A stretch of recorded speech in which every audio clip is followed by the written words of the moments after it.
Hello, everyone, and welcome to the part two of the webinar where we'll be talking about psychological, cognitive, and physical inclusion. With us today, we have Ms. Mugdha Desai. She's a professional counselor. She's completed her master's in psychology with a specialization in clinical. She has also worked as a former professor of psychology and now is currently a practicing counselor. She's also a trained personnel in transactional analysis and somatic integrative therapies. And she will be covering the psychological inclusion aspect of our webinar. And then we have Toastmaster Vidya, who will be covering the physical inclusion aspect of this webinar.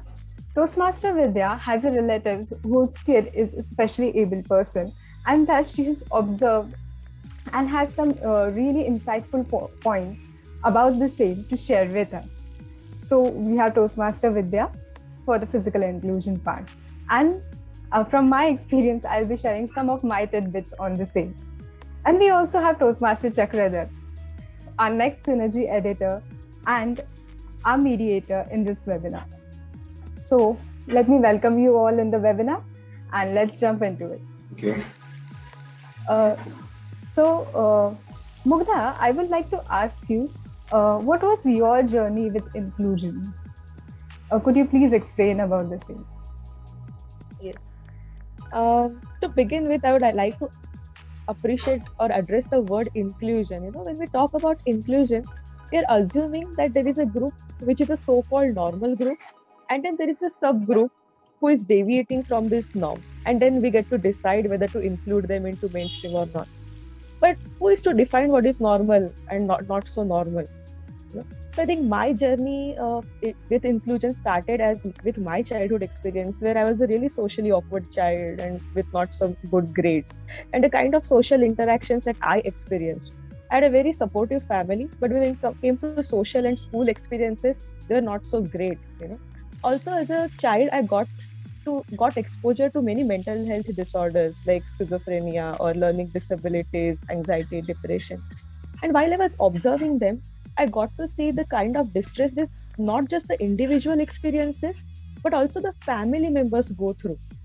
And unfortunately, this distress was not just because of the disorder per se, but it was also about the stigma and the fear associated with it. The efforts that these families had to go through to hide it from others, and the efforts that they had to put in to get the basic mental health facilities available. So that was very distressing to observe, and that made me more inclined towards joining this field. So as a teacher, when I started my career as a teacher in the field of psychology, I realized that mental health concerns are very predominant in college age students. But apart from that, there are also some small inhibitions that these people experience. It could be stage fear, it could be anxiety, it could be lack of spoken English skills, which makes them less confident about themselves. And when a person pursues some deficit within themselves, unfortunately, they paint their entire personality based on that one deficit, overlooking all other good aspects that they have. So we decided to have specific support groups targeting these concerns. A support group for stage fear, a support group for anxiety, so that we could hone these necessary skills at a very young age. The aim is not to glorify the one deficit in them, but the aim was to help them look at themselves in a holistic way. Look at the bigger picture of their personality. So even after I have left my job at teaching, I think I have made it a mental mission for myself that whoever I interact with, may it be a personal contact or may it be a professional contact, I try to look at that person holistically, and I also help that person look at themselves holistically, because when we are talking about inclusion, that inclusion has to start from myself first. Only when I can accept myself the way I am with all aspects of my personality, can I truly be myself, and then I can expect that others also do the same. So I think for me, the journey of inclusion was looking at people holistically and helping them identify themselves as a true self. That's about it. That was very amazing, Mugdha. Toastmaster Vidya, would you like to share your journey with inclusion? Yeah. I was an engineer just going on with my regular, day-to-day life. When suddenly one of the children in my family had a stroke. And she was diagnosed with something called as dystonia. So that is where my journey with inclusion began. To give an idea of what dystonia is something where the child doesn't have control over the muscles, the muzzle tone. If I want to open my hand, I can just do it very easily. But for that child, the area of the brain is disrupted. So when I saw the child at the age of 9 deal with multiple injections and then therapy, day-to-day therapy, she was missing school on a day-to-day basis. That is when I realized that the kind of challenges that we have in the society, and we just take it for granted. We just go on with our regular life. So the questions that they have in the mind, why is this happening to me? Or from my side, what I did for the inclusion bit is that to be as a support for the family, to be with them, to talk to the child on a day-to-day basis, because that communication bit probably within the family, we go to the society later, but within the family, you need to have that support system. You need to understand the child. You need to have an open communication with the child so that the child is able to deal with this particular thing, not feeling different, not feeling that they are being included in the society, but they are part of the society.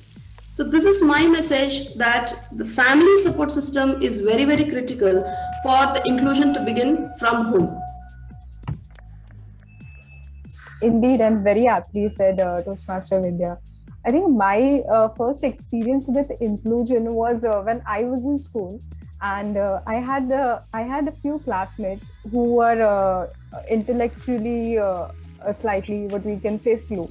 So even though they were able to somehow cope up, we know that their own set of challenges is different, and as you both rightly mentioned, their families face a different deal of issue when facing the family. But what I felt really bad was that when these people who were struggling with their own challenges, and when my classmates were additionally bullying them, some of them, and that was a very disheartening thing, I must say. I mean, they are human, they have equal right to live as you if they are on this planet, and if not anything, you have to respect them out of a basic humanity, a respect a human has for another human. And that is somewhere I thought that if I can't stop them from being bullied, at least I can do my share by helping them out if they need anything else. I think one of the worst feelings in the world is being excluded, and that is why we talk about inclusion. So even if you are in like social rejection, what we call psychologically, it's a phenomena that impacts all human almost equally. So even if you are a normal person and you're in a group and the group decides to exclude you, you can imagine the feeling you get. So think about these people who go through this every day, and because of something for which they aren't even responsible. For some people, like what we call normal, they might have some personality traits, but this ID thing that they are having, how are they responsible for it? And they have to cope up with it, and on that the social rejection. So if I can't make them include in it. I thought at least I can try to somewhat bridge this gap. So I used to sit with these children during my lunch break, or I used to share if they needed any help with homework or anything. So I used to help them, and after a few years later, I met a sister of one of these girls who was in my school and who was slightly slow. And her sister kind of thanked me that, for you, because you were so kind to her, that you actually made her school life somewhat bearable. That, her whole day she was being bullied and targeted. And, when she was in other classes, she had to sit alone and eat her tiffin, while the other kids were so busy enjoying their recess. And at that time, when you sat with her and had just had your tiffin with her, I think it made her day more bearable and more happier.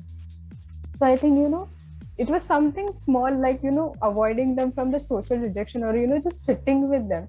Even something small can make their lives so bearable. So I don't think you have to do something very huge or big to make it inclusion. Inclusion is such a simple term that you just have to accept someone non-judgmentally and treat them with the basic human respect that we treat one human, that one human should treat the other human with. Just to add on to that, there's a small thing that I remembered from my childhood days. my best friend had dyslexia. And at Okay. that point in time, we didn't even know because teachers used to categorize those children as children who don't read. They Right. don't put in effort. Because they could not understand the fact that the child is having difficulty in understanding in the class. So I became friends with her in 10th standard, and she used to always sit beside me and copy from my notebook. Because she was told she cannot do it. So one day, what happened when she was copying it from my book? I closed my book and I told her that you try. Even if you write 3 lines, you try. I don't remember this incident, but she tells me today that that one line where I believed in her. Today she's in Australia and she's doing well as a project manager. But she could stand up on her foot. She completed her graduation. So even today, when she tells me, it is something that probably small acts of ours can go a long way in helping others.